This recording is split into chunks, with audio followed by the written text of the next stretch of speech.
É curioso como o medo ele consegue devastar oceanos, fronteiras e culturas. A gente acha que certas coisas só acontecem longe daqui, em regimes autoritários, lá do outro mundo, em outros países. Há quem diga que o Brasil não está muito diferente.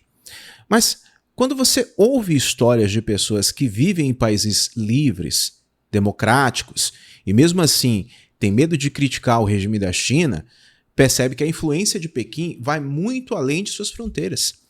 É quase como se o regime ele tentasse estender os tentáculos do controle até onde a liberdade deveria ser algo natural.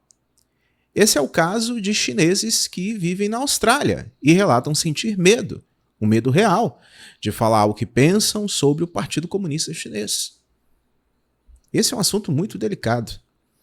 Antes de continuar, se você gosta desse tipo de conteúdo, por favor, deixe seu like e comentário para ajudar no engajamento. Se considerar a informação relevante, por favor, compartilhe o vídeo com os seus amigos. Para entender o tamanho dessa situação, vale lembrar o caso da jornalista australiana Cheng Lei. Veja bem, ela nasceu na China, cresceu na Austrália e acabou presa pelo governo chinês sob a acusação de divulgar segredos de Estado. Isso aconteceu em 2020 e só foi libertada depois de muita pressão diplomática do governo australiano. Imagine uma pessoa com dupla ligação entre esses dois países acaba virando um símbolo vivo de como o regime de Pequim tenta controlar até quem está fora do seu território. Cheng contou que, mesmo estando livre, muita gente de origem chinesa na Austrália tem medo de se pronunciar contra o governo da China. Alguns evitam até traduzir falas críticas ao Partido Comunista como se carregar uma simples opinião pudesse colocar em risco sua própria segurança ou da família que ficou lá do outro lado do mundo. Isso não é liberdade, é o oposto dela. E olha que interessante. O professor australiano James Laurenson, acho que é assim que se pronuncia. Ele comentou que a Austrália precisa garantir segurança para que todos possam expressar opiniões, inclusive aqueles que criticam a China.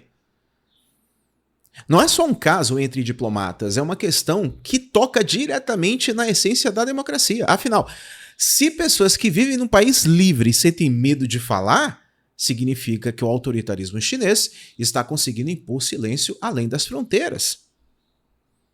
É o chamado controle transnacional, algo que, de forma bem simples, significa que o regime está tentando mandar até em quem já não vive sob suas leis.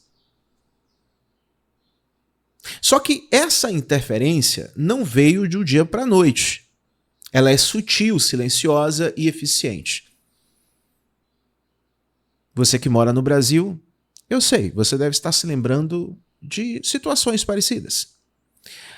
A China, liberada pelo Partido Comunista, que jamais abriu mão do poder desde 1949, investe pesado em propaganda, influência econômica e relações políticas para fortalecer essa imagem de poder sem contestação. E o problema é que muitos governos com medo de perder oportunidades comerciais acabam relevando atitudes autoritárias e fingem que está tudo bem. A Austrália mesma passou por um dilema desses. De um lado, precisava proteger suas relações econômicas com a China, que é um parceiro comercial gigantesco do país, e do outro, não podia simplesmente fechar os olhos para as violações de direitos humanos e a repressão de liberdade de expressão.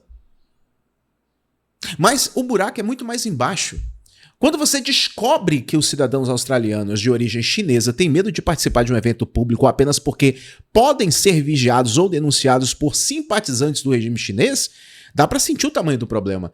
É como se Pequim tivesse construído uma cultura do medo tão poderosa, mas tão poderosa, que ela continua funcionando mesmo fora do seu território. George Orwell, 1984.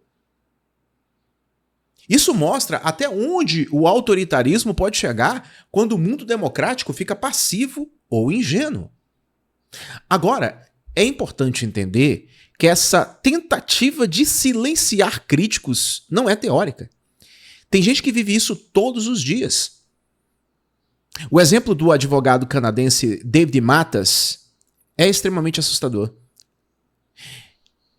Ele pesquisou e denunciou a extração forçada de órgãos de prisioneiros na China, um dos temas mais sombrios das últimas décadas.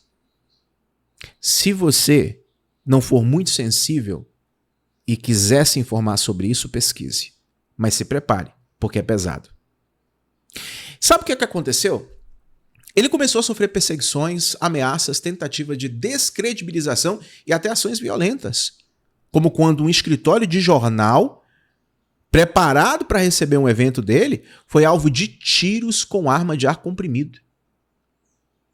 O simples fato de alguém expor a verdade sobre a China já era motivo suficiente para despertar a fúria de grupos ligados ao Partido Comunista Chinês, que estão em todo o mundo. Esses casos não são pontuais. O que está em jogo aqui é a liberdade global de expressão frente a um gigante que aprendeu a usar o poder econômico e político para impor silêncio. Isso quando não usa violência. Nos últimos anos, tem crescido o que os especialistas chamam de repressão transnacional, quando governos autoritários usam diplomacia, espionagem ou ameaças para calar imigrantes descendentes no exterior. No caso da China, isso é visível. Há relatos de pessoas que receberam ligações alertando para não fazer comentários negativos sobre o regime. E até de parentes na China sendo pressionados por causa de opiniões de familiares em outros países. É uma estratégia tão eficaz quanto cruel. Atinge o emocional e o moral das pessoas. Quando se analisa esse quadro, fica claro que a China comunista entende o poder da informação e da narrativa. Ela molda a própria imagem, censura o que a incomoda e tenta controlar até como o resto do mundo fala dela. E o curioso é que, enquanto o Ocidente tenta relativizar esses abusos em nome das oportunidades comerciais, Pequim segue firme, forte, disciplinada e impiedosa na imposição da própria visão. Estejam as pessoas onde estiverem no planeta Terra. E o autoritarismo disfarçado de pragmatismo, o uso do poder econômico para domesticar a consciência se tornou uma terrível arma. Mas o ponto principal aqui não é só esse. O problema mais grave é que democracias abertas como a Austrália e outros países livres começaram a mostrar medo de desagradar a China. E quando a liberdade começa a ceder espaço ao medo, ainda que por conveniência, o autoritarismo já venceu metade da batalha. É justamente nesse ponto que a reflexão se torna universal. O silêncio diante do poder é o primeiro passo para a perda da própria identidade democrática.